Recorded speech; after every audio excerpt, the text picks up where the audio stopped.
Trailer truck tumaob sa Maribeles, Bataan. Driver patay.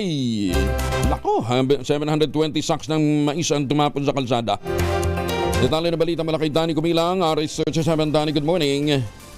Patay ang driver at sugatan ang pahinante matapos tumaob ang isang trailer truck sa barangay Mountain View, Maribeles, Bataan pasado alas 8 kagabi.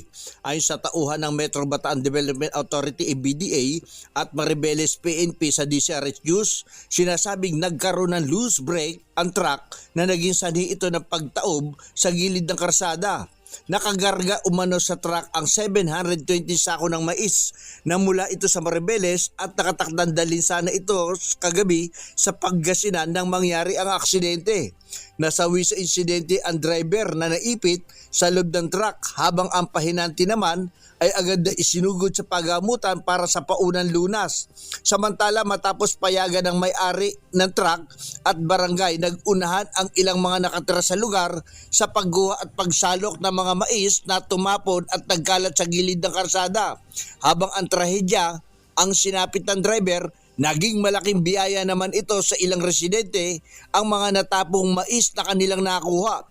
Patuloy ang investigasyon ng pulisya upang matukoy ang buong pangyayari at eksaktong dahilan ng pagtaob ng trailer truck. Danny Kumilang, RH37, DCRH, una sa Pilipinas, una sa Pilipino. Maraming salamat, Danny.